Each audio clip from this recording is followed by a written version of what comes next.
feeling. Yeah, this time with feeling. Let's see if this comes up on YouTube. I think, And oh I yeah, mean, there we go. we're English, so we're already reaching the upper limits of our natural enthusiasm. Yeah, yeah. Oh, we're in. We're in. Awesome. Okay, so this is Game Plan or Scope Creep, a show that we're going to do where we're going to sit with indie devs and play their games and give them like a hot punch list of things to do, top level breakdowns on ways that we could improve the user experience or the art in the UI and things in that realm of UI UX. And I am joined by Aidan, developer of Hello. Guards. Hello. And Brian, who is the UX director at UX is Fine. And Hello. let let's start it off with a quick breakdown of what Guards is and where it's at today. Oh, okay. Um, Guards was the first game we released as from our indie studio. We had a prior to that we had a bit of a background in larger AAA games where there's lots of subject matter experts on hand for everything. And so this was really a bit of a trial by fire for us about just learning all the different elements of game development. UI and UX being one of those, because that's not what our day job was at that time. And it was also just an opportunity for us to learn about what it takes to ship a game, and more importantly, what it takes to market a game and get visibility on a game in the current indie game landscape. Yeah, which is everyone knows is a difficult thing to do when there's so many around and so many good things that just don't get seen. Yeah, Right? It is the hardest part. And you were starting from zero in this regard as well. yeah, just zero audience, Yeah. zero track record. Obviously, we had a track record, but it's all tied up in other people's games, and then especially if it's games with like really big IP that people know and love, then you That makes can't it a lot really. easier. Yeah, yeah, yeah, exactly. But like you say, starting from zero, building an audience for the game, and sort of figuring out what you got to do to get people to Yeah. discover it and show an interest. Yeah, awesome. Cheers. And so then Brian as well, the sorts of things that you do at UX is fine. Could you give us a breakdown of your involvement like in that UX pipeline helping make games great? Sure. Yeah. So basically, I help facilitate the entire UX workflow at UX is Fine. So everything from user testing to auditing to research to just about everything, designs, gray box to high fidelity prototyping. The real goal is to basically say what in your game, a whole game experience, whether it's a menu or the tutorial or, pacing, core loop, everything, like what could be improved or how could we improve it? And we do a million ways through, research or comp analysis, or we just, we've played so many games over the years that we just, have a pretty good intuition as to like maybe ways that things could be, just understood better. So yeah, it's really like we just meet the client wherever they are and say like, what are you trying to improve or what are players not understanding? And we just try and find ways to make those things happen. Awesome, yeah. And so today we're going to play, plan, and then with the intent for me to go away and produce some iterations with Aiden on guards, come back another week and chat about what we did. And so what would you both sort of let's have a little conversation around like when we play this, what should we keep our eye out for in particular? Because we can't look at all those. You said a million. There's a million places where we can target really, Yeah. from menus to the game field.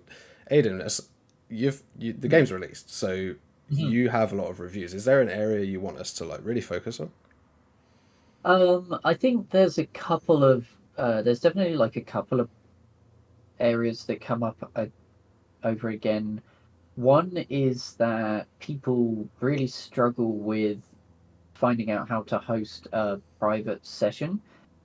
Um, we have that functionality, but for whatever reason, the sort of visibility, or people don't understand what it does, or maybe they're just not even seeing it at all, and that leads to some negative reviews because people are trying to have a solo experience and then they've got random people coming into their game, and friendly fire is on by default in this game as well, so it can Yeah. actually have like a pretty negative impact on their play experience.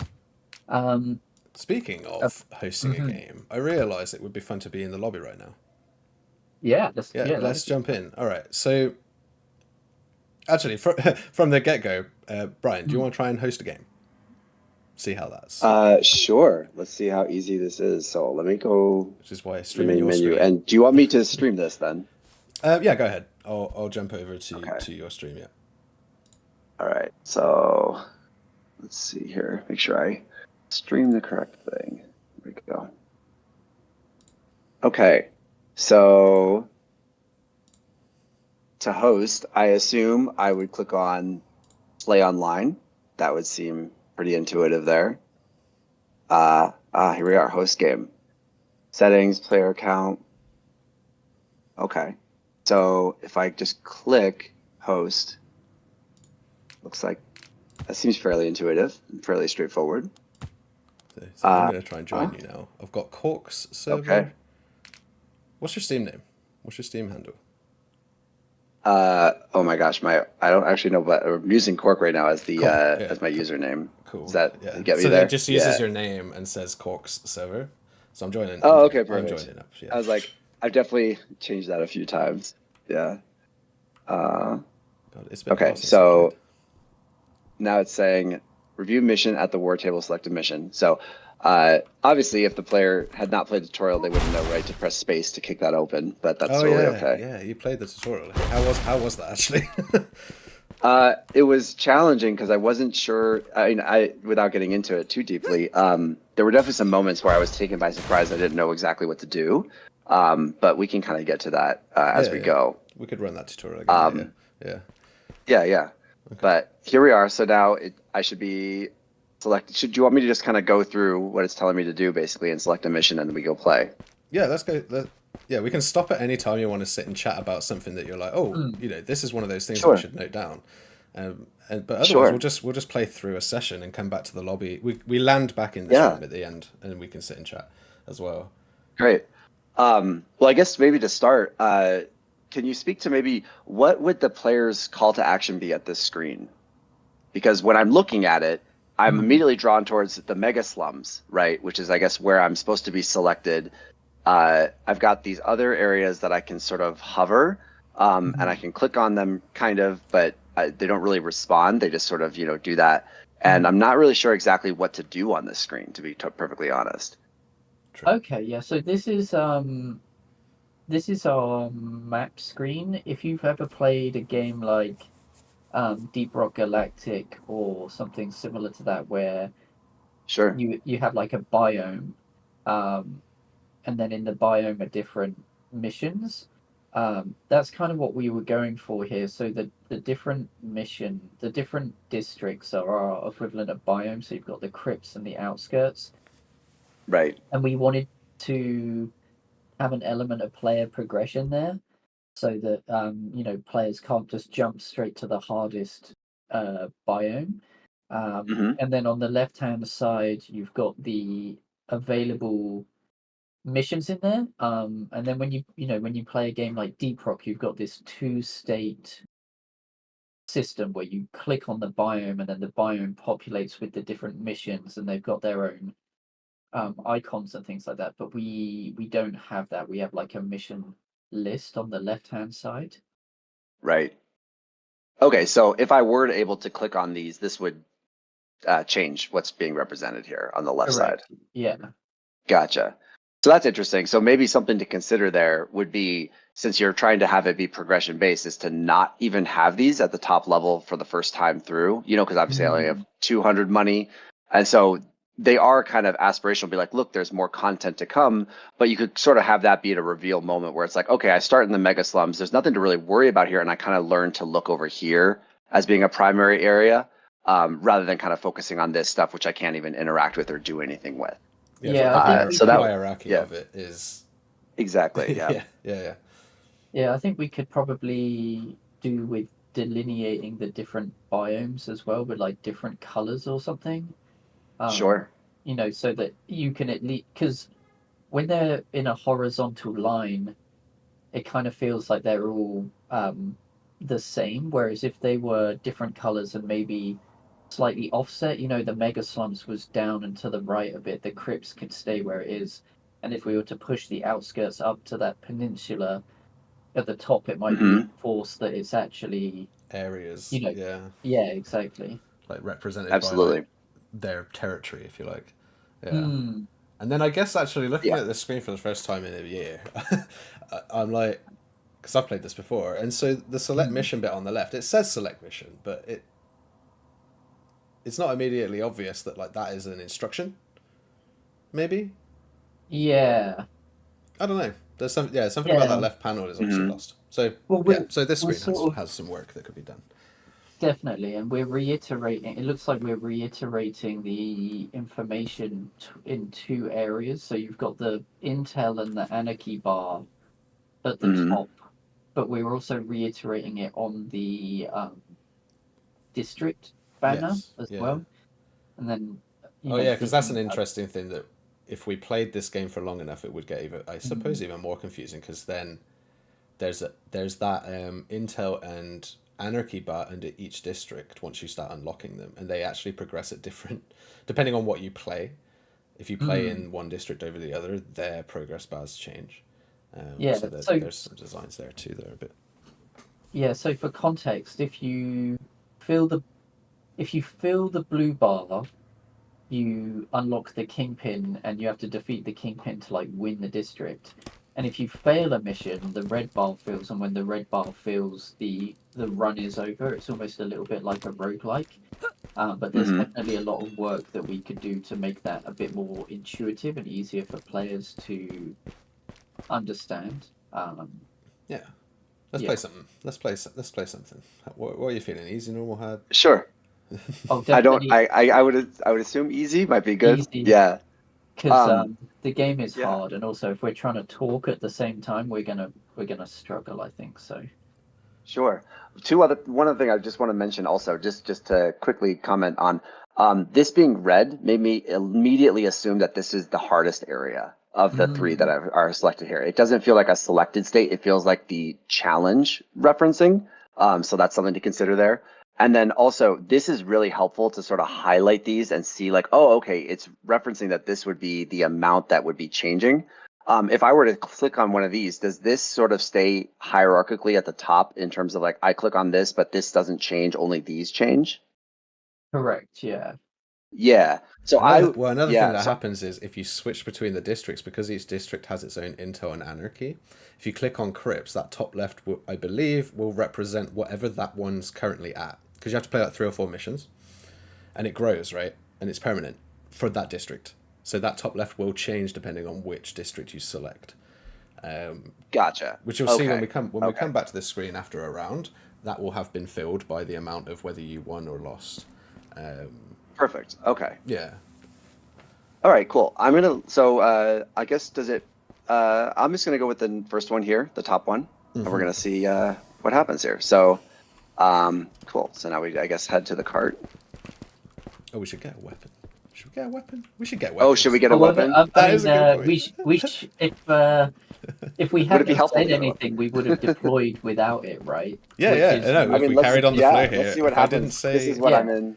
yeah, Yeah, I'm yeah, intuitively doing this, yeah, so maybe exactly. I'm not that's going to the make most us do that. interesting way. Pretty funny. so that's a really interesting observation then, because there's a new player who's doing everything that they're supposed to. And again, if you look at other games out there like Deep Rock, you don't even have a weapon in the hub. So maybe there's Hmm. a an ingrained. If you think of games like Deep Rock and Vermintide, you just and Helldivers, you don't have a weapon in the hub, so that's kind of standard behavior. But then they expect the weapon to come out when they deploy, and it's a bit of a bamboozle because then they have no weapon. Hmm. Yeah, maybe weapon selection could be sort of along the path, like forced, almost like I walk through the weapon room to get to the cart, or maybe the weapon is available here once I land, which I guess Mhm. something is over here. Oh, okay, here we go. I didn't even see this. Perfect. So I could get one of these. Yeah, maybe it needs to be brought forward to Hmm. be, like you say. people have to walk past it. Yeah, just something that kind of forces you to notice it a little bit. Alrighty, so I assume, so I have not played a regular mission yet, so I don't entirely know what to expect here. This will be interesting. Ooh, okay. So I always see arrest on there. Am I trying to kill them or am I trying to arrest them? I Yes. mean, I'd be interested to know what your, from a first-time user experience, like what you would think in that scenario. Right. Well, intuitively, I'm thinking I have a weapon, right, that I assume is going to, like, and I see this massive blood splatter, and he's, like, attacking me, so I feel like I'm trying to defend myself and kill him. But it feels like, apprehending would be a more powerful thing, or, like, a more rewarded action, like, if I'm able to apprehend without hurting him. But maybe that's just something that I need to sort of, like, take into account a bit more when playing the training mode. It's like, this guy's coming to attack me, right? And yeah, I'm like, oh, okay, let me maybe block him so that I don't kill him because I want to arrest him. But yeah, like clearly I'm knocking him out and now I can arrest him. Okay, yeah. Yeah. So the gameplay is that we wanted there to be a bit of like risk reward, a bit of friction to Right. to like arresting people. So if you can see when you arrest them, they spew out these bags of money. So that's kind of like the reward you get for that's kind of the reward that you get for arresting them instead of killing them. And then there's other mission types where you've got to protect hostages. If the hostages die, then it is problematic. And there's other mission types where you actually have to arrest X amount of people instead of just like murdering everyone. Okay. When I see this guy on the ground who's like bound, he's someone I'm trying to rescue, correct? No, he is a bad guy. Oh, he's a bad guy. Okay, so when it says follow, like I press E to follow, what is that supposed to be doing? Okay, so what's supposed to happen is you pick them up and you wrangle them into this area here, and that's you kind of arresting them, and then there's like a bonus for the amount of like perps that you arrest at the end. And again, like I say, some missions force you, or the objective is to arrest instead of kill. So you're like escorting them back to the right. Yeah. So when I fought the first two guys, how come I didn't have to like have them follow me back? They sort of arrested, like once they were arrested, they walked themselves back. Because you were probably in fairly close proximity to the Gotcha. And so when they get within a certain distance, they'll just auto path to the goal. Right. Okay. So what's interesting there, right, is like the first action, right, it was arrest, which is like, this is something I'm going to do to you. And then the second action said follow, which is something he's going to do like relative to me. So something better might be saying like lead or, bring back or something, just some phrasing there that might help the player understand, oh, I'm about to do this, like I have to bring him with me. Because it's not so much an action that, like, the first one wasn't an action I'm telling him to do. I'm not telling him to arrest himself, but in the second case, I'm telling him to follow me. So just some clarity there could help, yeah. Gotcha, yeah. All right, so this guy, he just shot me. Oh, wow. And now I am dead. We had one of the immediate moments where he's like... It's very punishing, that's great. I do like punishing games a lot. Well, yeah, we sort of wanted to make a game where co-op is essential. One of the kind of design pillars is there's lots and lots of great co-op games out there where you're kind of playing alone together. For instance, I've been playing a lot of Helldivers recently. And at the start of that game, everyone just splits up and just basically does their own thing. They don't talk, they don't coordinate, there's no need to. But then we were inspired by games like GTFO and other games like that, where communication is absolutely essential to completing the mission. Absolutely, yeah. No, you love requiring some coordination for sure. Wow, that guy just threw that block right at my face. So, as a player, is there any way that you think that you could mitigate that damage? So I remember in,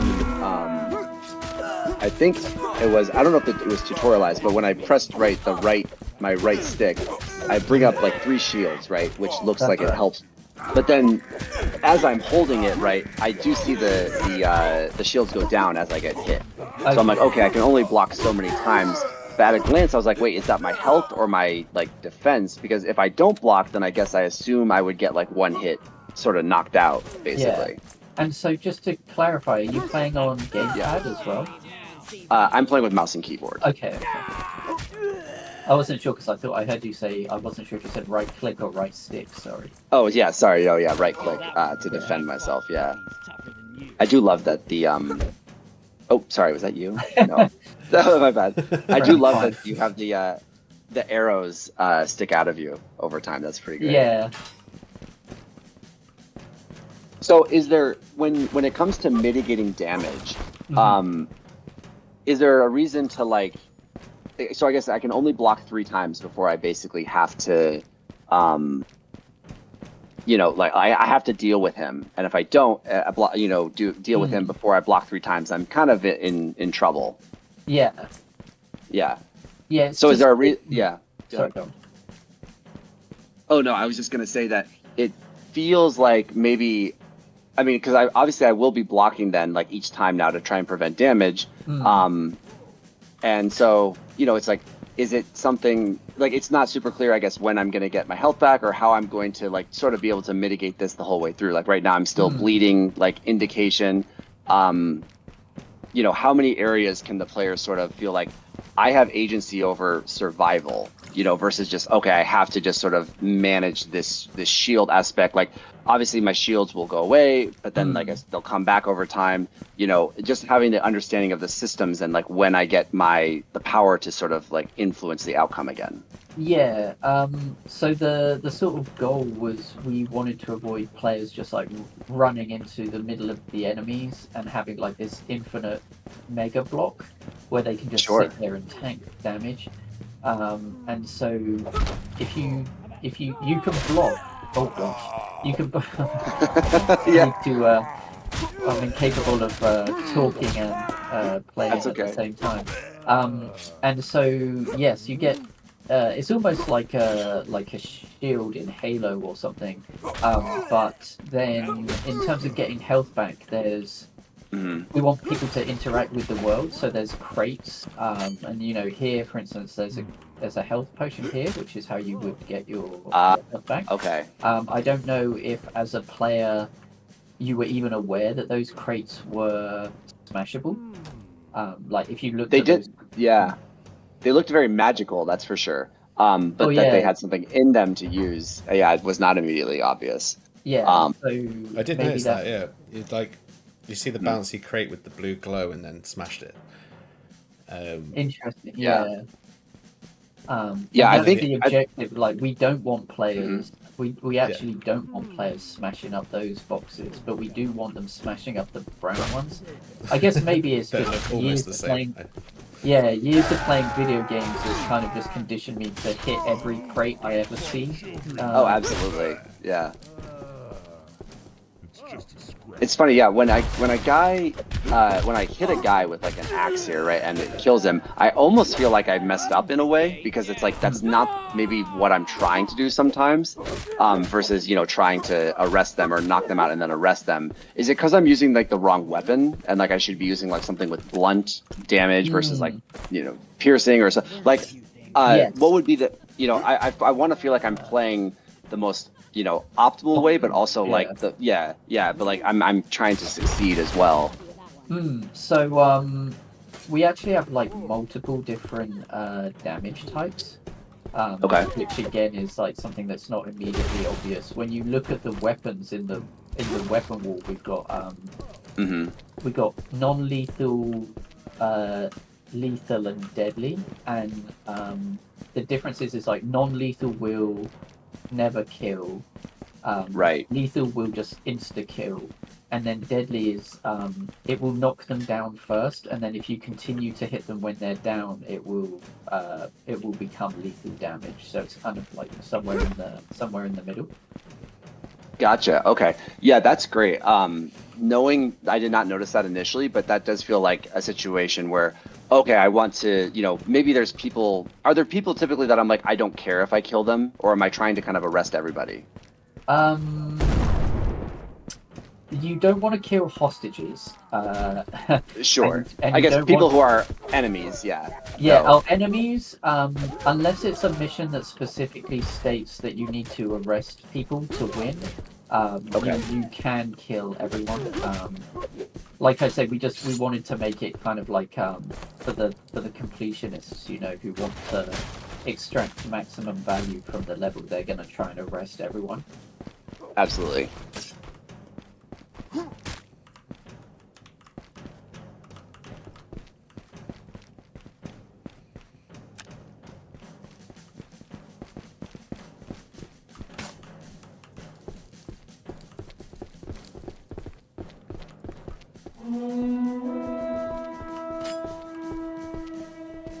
So did you see the reinforcement notification pop up there? I did, yes. So as a player, can you talk to that a little bit? Like, what's your read on that as a first time user experience? Like, what's going on?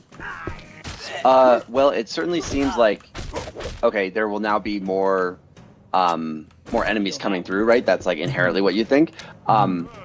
But it's interesting because the idea of reinforcements incoming kind of speaks to maybe we're not moving through the level to go find more enemies. It's like if we just stay put, they're going to show up, which I don't know if that is what would happen. But the idea of it's like if we just marched forward, would reinforcements be incoming, kind of just because enemies are spawning back or they're already in the level ready to go? Or is it because we've marched forward and the reinforcements have spawned and so therefore now they're coming through? Yeah. So if you can, maybe now's not a great time because we're getting punched. Yeah, I think I may not be the best person to stream sometimes because I'm getting my butt whooped. Holy cow! But if you notice in the top right hand, there's a red bar which is ticking up very slowly and surely. And that's actually when it reaches the top, it triggers a reinforcement event. And so the design intent here is to stop people, to put them under a bit of time pressure, and to stop them like choosing the whole level. Because if you wanted to, you could just take it very slowly. And the joy of the game is in the chaos. Looking at all of your friends getting knocked about. As we both get slaughtered by the... Oh yeah, I was like, did we both just die? I think we did. So I think that's the most contentious enemy in the game that we just got smushed by. The guy with the most range melee who can do an overhead swing at a moment's notice. That stings. Okay, I've got a bunch of dudes following me.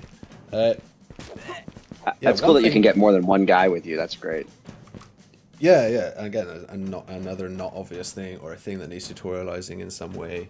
There seems to be a lot of things because one thing I've noticed, and I've tried not to ask about, but I think now that we're at like almost the end of the reinforcement bar, is a good question. Is do you know what we're supposed to be doing? Like, there is a mission. Is I guess what I'm alluding to. Yeah. It was definitely like, I think surfaced right when we selected the mission, but I don't remember. And it's not, right now it says bring narcotics to APC 2 out of 9. So I would assume it's that. And then I see the 3 out of 5 skulls towards the top. So I assume that might be a certain amount of like, we're trying to kill like up to 5 of some kind of guy. And then the remaining 11, I'm not entirely sure what that is. Yeah, so it's all a soup of info up there. Yeah.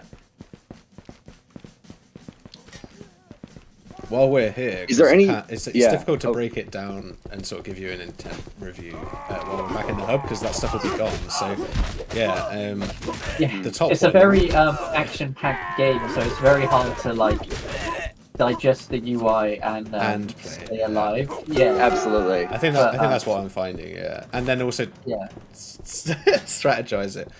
It's one of those things I've noticed is once it all clicks and the nuances of it and the intents of it, it's like, oh, okay, now we're just going to stream through these things, through these levels. Yeah. But yeah, the intent is the reinforcement bar, like Aiden mentioned, was to ensure that players are pushed forward, because the longer you wait, the more that occurs. And there's 5 stars, like a 5-star GTA. The bring narcotics to APC is the core objective. We're supposed to bring something that is narcotics to the APC. There's a couple of places where it's identified as like, this is what you're looking for, but I'm guessing you haven't. Yeah, you didn't see that either. So if you had to hazard a guess, what do you think the objective object is?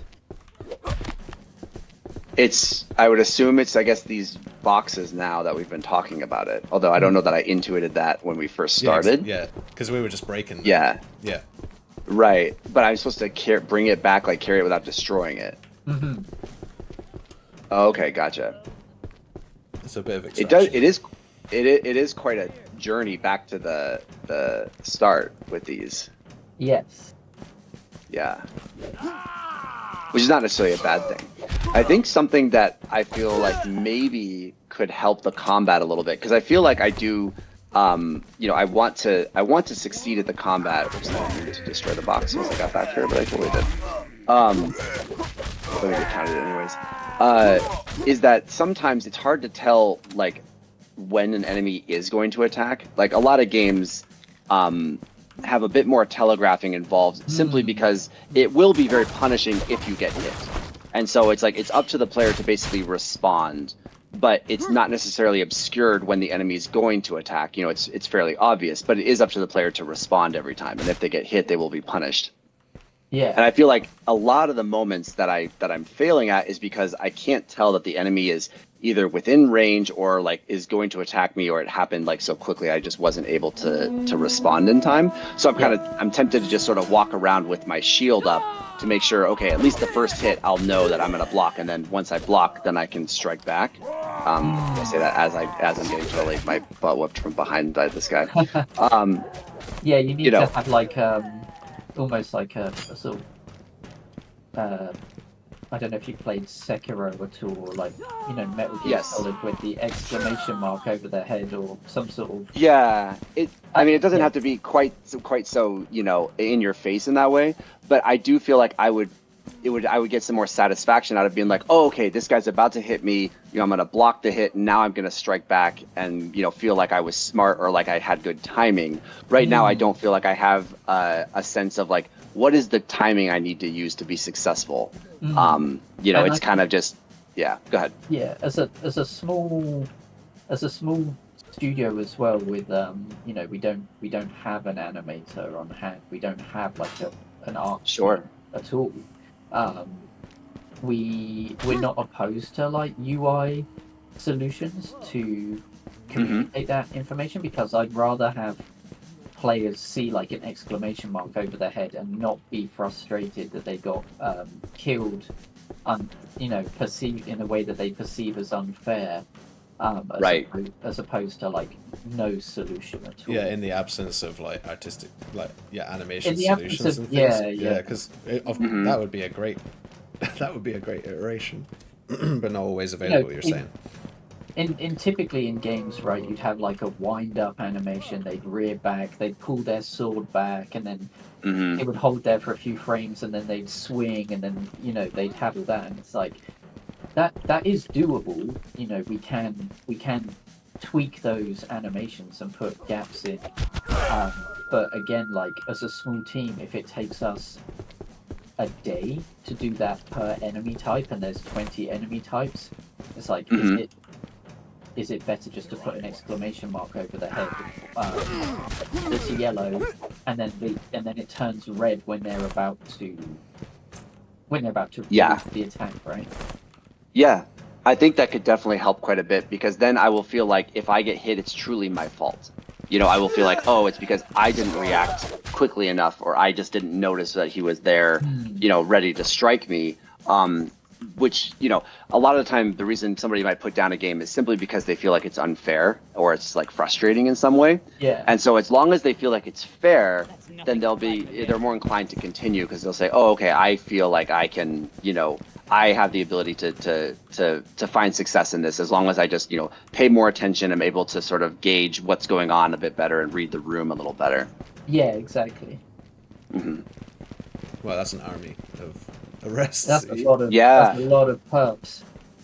We're gonna be rich. Although So what's interesting is that I don't, you know, when I see a guy who's ready to be arrested, sometimes I'm not immediately assuming like, oh, okay, like it, almost in the sense of the way something's ready to be collected. You know, like if I succeed at you know, say an objective or something like that, and it's like, oh, okay, collect your reward. That's usually indicated in some way. This is kind of the equivalent. Oh, okay, I've knocked him out, or I've gone through the effort of arresting him. Now he's ready to be collected and sort of taken to jail. There could be something that's indicating that's like, hey, this is like, you know, take me back. This is money left on the table if you don't do it. That could be interesting. Like as I was bringing some of them back, I'm like, oh, there's a guy over here. There's a guy over here. Like I didn't realize how many we had missed. You know, that were like available to us. And, you know, in the sense of like, I want to get the highest score possible or be as successful as possible. That's something I would definitely be looking for probably. Maybe we shouldn't make the coin bags drop out of them when they're arrested, and maybe the coin bags should only drop out of them when you escort them back. That could be good. Yeah, I'm encouraged to kind of take the final step that way.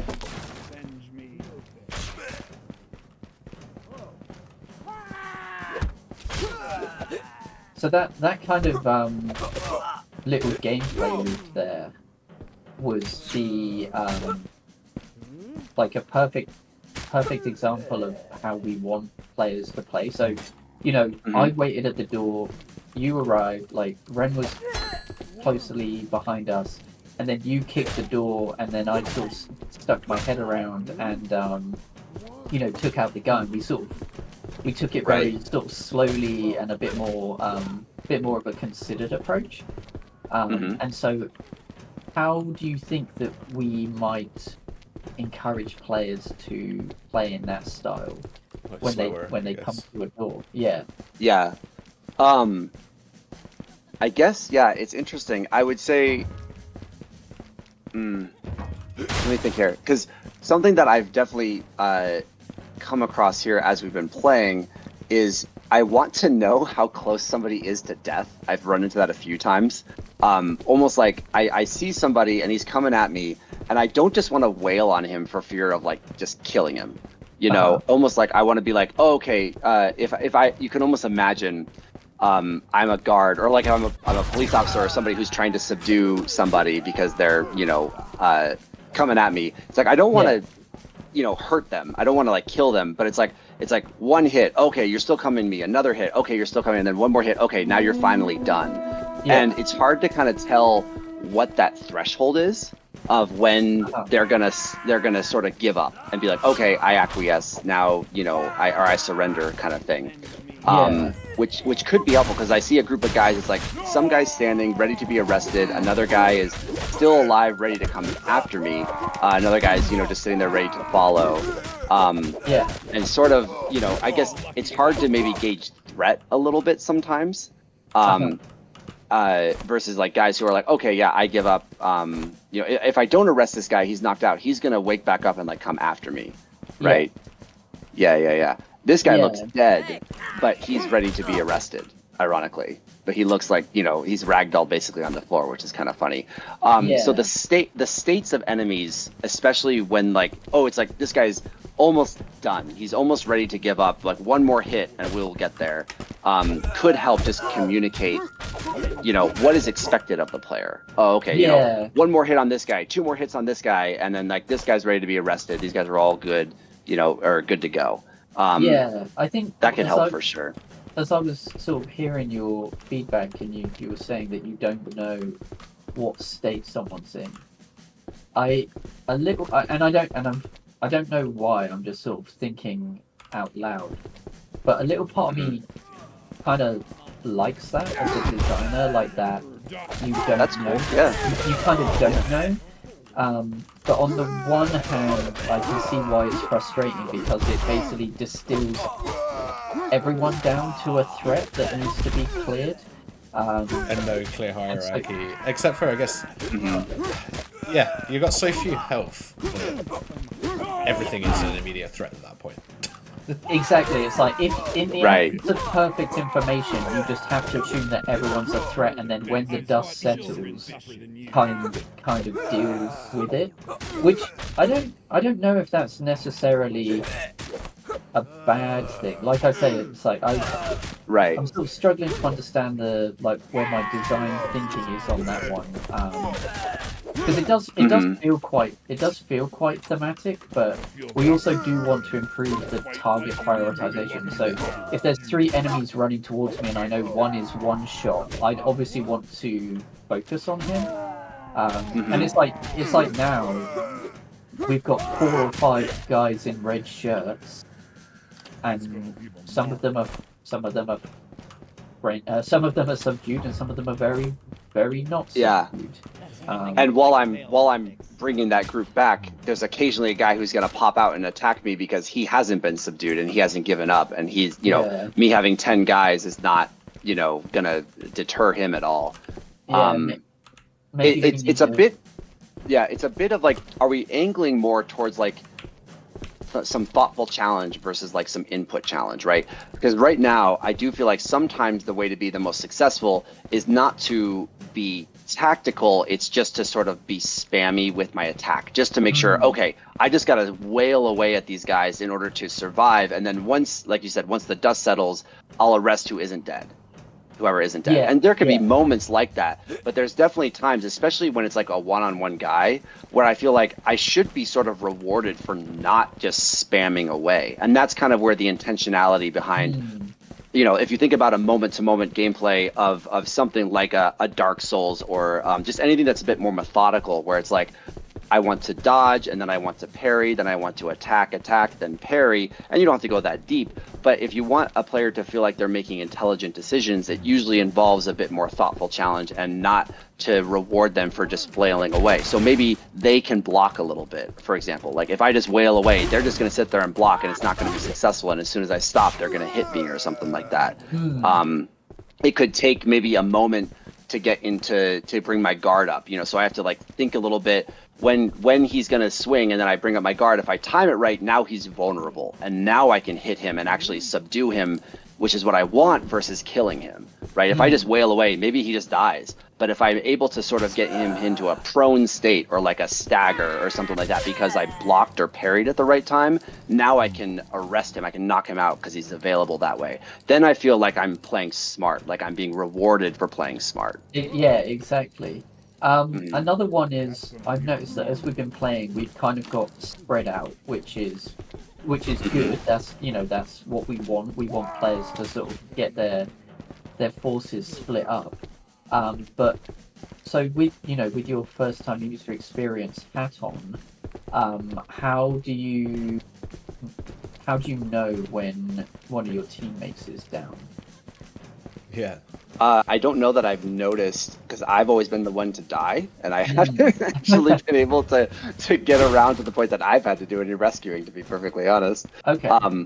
But it is a good call out. Something I've liked as we've been going through this, and I think this is probably intentional when it comes to like even the naming of the game, is that I see I'm walking into a room where we've just arrested a bunch of people, and I saw Ren walking out carrying a box or whatever, and it's like, it feels like we have like ransacked this place and done our jobs, and now let's take out what's here illegally, and like that feels very on point and on brand, which was really cool. And so I did like that element of it. And so in the sense of people being spread out and then seeing each other is definitely very cool. I definitely appreciate that element of it. Nick, maybe it would help if we could see where each other are a little bit more. Just to kind of be able to be like, all right, let's coordinate, or like, let me come help you because I know you're being attacked or something like that, like when those reinforcements showed up. Yeah. But overall, I do enjoy just seeing y'all pop around and be like, oh yes, you're doing your job just like me, and it feels very kind of on brand in that way. Yeah. And so I guess now this leads us to another UX issue or challenge that we've encountered in the sort of feedback in the reviews, which sorry, I got to deal with this situation quickly, which for want of a better term is like the last objective issue, where it's like, right, we know there's one chest left in the world, we know there's one crate left in the world, because we can see that it's up there, so it's like one remaining. And it's like, where is it? And so now, as players, we sort of have to scour the area that we've already been, and I don't know how much value there is in that. So maybe just sort of backtrack and look in every I found it. nook and cranny. Say, speaking of, good. yeah, I found it. It Oh, was okay. like in a dead end corner around not on the critical path, right? Because it was, it was in a weird. Be careful. Oh no! There's a guy. Yeah, on that guy just wailed on us and totally killed us. Are you he's both really- down? Oh, I can't drop this Yeah. because there's a bug. Oh, just get the crate out. Don't worry about us. No. Oh, you had to go past him? No way. Yeah, right. And also, if I can't right click to drop this because there's a bug where the Oh god. yeah, this Okay. is fun. This is chaos. Clutch Something moment. about chaos I was going to mention while we've been talking. Everything is chaotic, and so it's this breath that you're talking about having, where you're like, I want to feel in control at some point, is what I'm really hearing a lot about, sort of like the overarching feel. So it's cool to have chaos. It feels good sometimes to go in and like be the guard, but then there's very few moments where you're in control. Where you can stop, block, and counter, or have a moment of feeling like you did the right thing, like you were saying. So there's all this chaos around the map. There's all this chaos in all the enemies flooding at you. There's all this chaos in like things exploding in the UI itself. So there's plenty of room for. There's a lot of room for choosing where that chaos is used to tell that story of being in a guard in a overrun medieval city, and not in your understanding of the game. Yeah, there's no. Yeah, it's okay to be chaotic, but it needs to be kind of passable. Otherwise, one of the bits of feedback that we get quite a lot is just it's not particularly useful, but the like the nebulous term jank, like jank. And I do wonder how much of that is tied to these issues that we're talking about here, which is it's not that we don't have a coherent system. It's like we're just not necessarily explaining it well enough to the player, right? And so they run in, they get smashed up, and then they're like, oh, this game sucks. I tried to block and I couldn't block, or I tried to do this and I couldn't do it. So I do think we could probably solve a lot of those negative reviews just by better. That's a good point as well. communication. In terms of, we didn't really talk about this, but like the ideal outcome for an iteration, is it to do with turning the dial right on those reviews? Would make sense to me, but yeah. What's your... because ultimately reviews are the only real metric that you're making something that people like, right? And so there's some reviews that are just people fundamentally, the game is just fundamentally not something that they like, and despite our best efforts to communicate,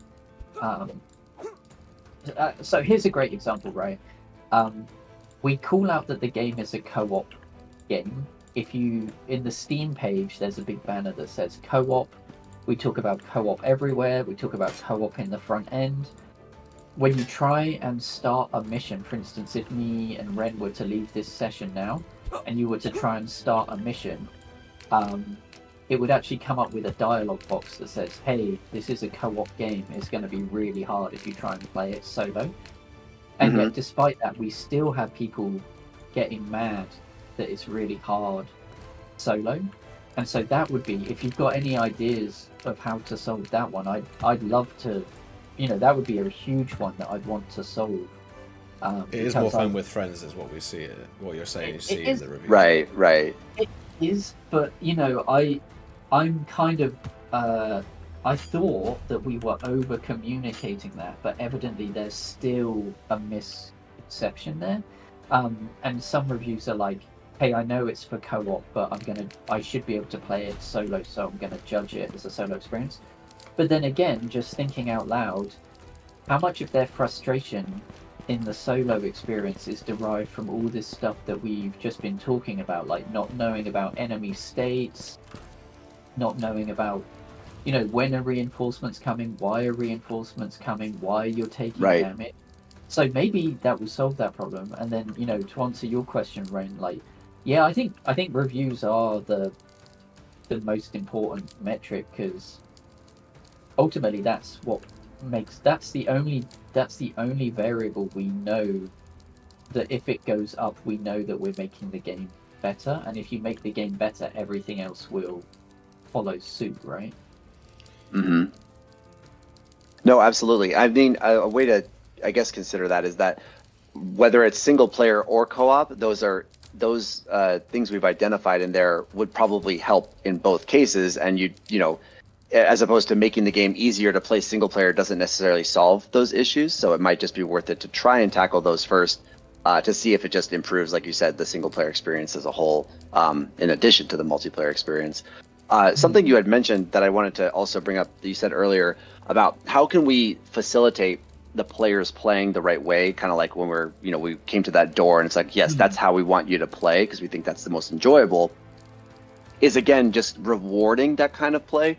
And so I didn't even realize this, but I went over to the racks over here and I found a shield, right? And that makes me very much feel like, oh, if I was the guy breaking down the door, it would probably want to be the guy with the shield who's going to be able to tank the first 5, sets of crossbow bolts that I'm going to take to the face if I don't have a shield, right? Almost like if you think of a SWAT team running into a building, usually the guy with this big shield is running forward. He's not even worried about like fighting guys. He's just worried about defending his teammates. And if there felt like you were being successful or like maybe encouraged to almost, it's not that you need like literally classes or anything like that, but just more of a role that's like, if this is the intended way to play or the way to be more successful, how can we facilitate that? It's like, oh, we're about to bust down this door. Let me go grab a wooden plank or something that we can defend with so that we can deal with the first onslaught of shots before you guys run in and play cleanup crew or something like that. And if you feel like you can be intentional in those areas and you're rewarded for it, then players will naturally start to play that way because that's what it'll take to be successful. But it kind of goes back to what we were saying earlier, that does the player feel like they're going to be more successful if they do things methodically and think about them versus just running in and spamming? It's like playing a fighting game where I can just button mash and beat people versus I have to actually think about what I'm, the actions I'm performing. If you index towards one, like where you want them to be more methodical, you just have to explain how to do that. And as long as you do that, then usually people will naturally gravitate towards that because they want to be successful. They want to win at your game. But if it's not being asked of them, they'll naturally, people will optimize the fun out of their game. And that usually means, it's easier to just spam the left click and just run around swinging this sword until these guys, die. There's a question coming to my mind there, which is like, where does your game sit on the scale from Dark Souls methodical combat to Dynasty Warriors hack and slash?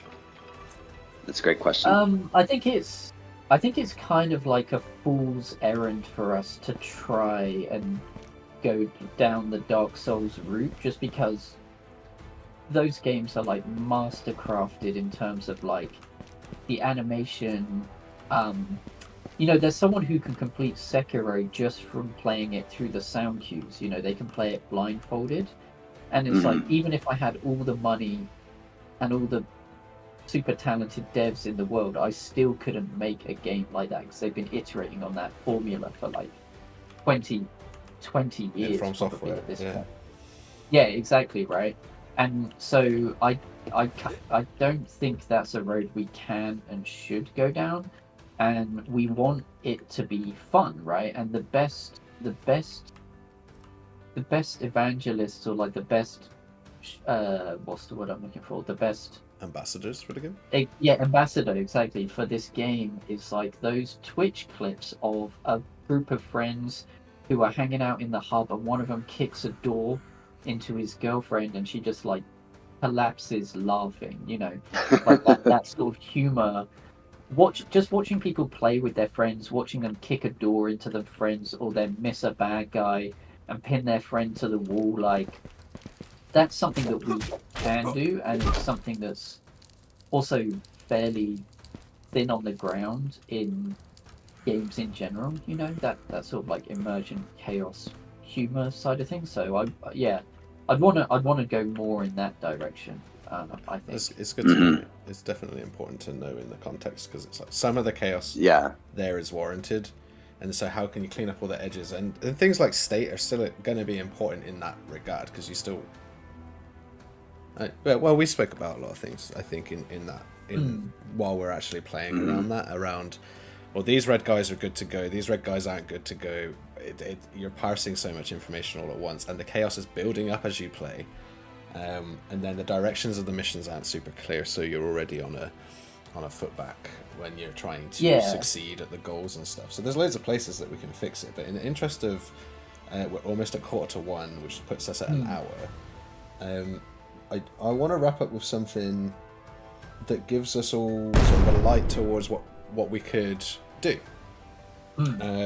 to help you out. And obviously sending you this video firstly is obviously one way, because you can review it back and take down all those notes. We can note it up and create something, I think, in the hours that we have to dedicate to this.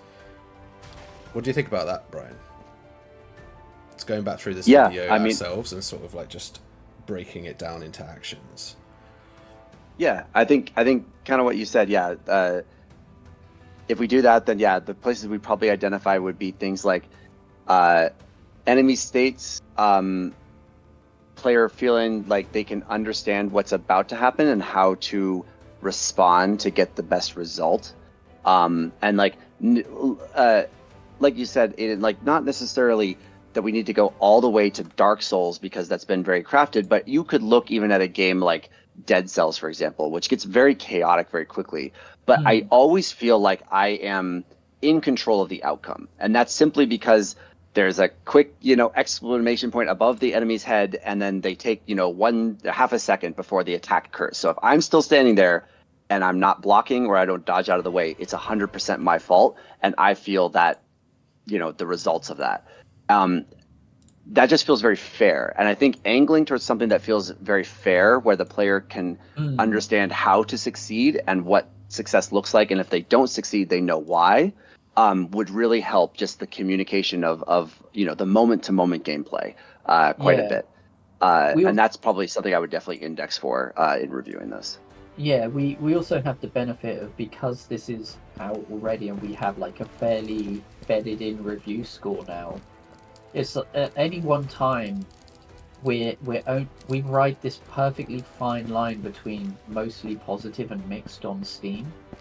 And so what like a successful scenario would look like for me is like if there was 10 action items that, in absence of anything else, if we were to just go and do 3 or 4 of the highest priority ones on that, we would always be in mostly positive. That would be like the best outcome for like me as a developer, And we can do some cross-posting stuff where we can be like, we spent some time with UX is fine, and here's a nice Steam post about that and who they are. I think that's a really cool little thing for your community as well. Talk about the process, talk about the process. I think some people find it interesting. Devs in particular will obviously be like, oh wow, yeah, cool, play our game. Or if you're putting videos up on there, we can also just link them to the videos as well. Yeah, that sort of stuff. Exactly. Yeah, it's been awesome, guys. I've enjoyed getting absolutely smashed by these AI that are just relentless. I know. Getting stomped. I'm like, I promise I'm better at games than this, but it's just hard to talk and play at the same time. I think that's the challenge. The Dark Souls of podcasting. Yeah, that's what someone. Respect streamers. I think there's something there. Okay. Awesome. Yeah. Thanks very much, everyone, and we'll get back to you, Aiden, with some cool stuff, and we'll catch up again hopefully next week. and do another little Yeah. stream where we take a look at sort of what we've produced at UXIF as that guiding light that we can take a look at as an action list, a punch list, and then see how we move forward from there with more content Sounds good. for both of us. Awesome. Yeah. All right. Thanks, everybody. Yeah, thanks everyone. Fantastic. Yeah. Great to Nice meet one. you. All All right. right. Cheers. Yeah, see you soon. Bye bye.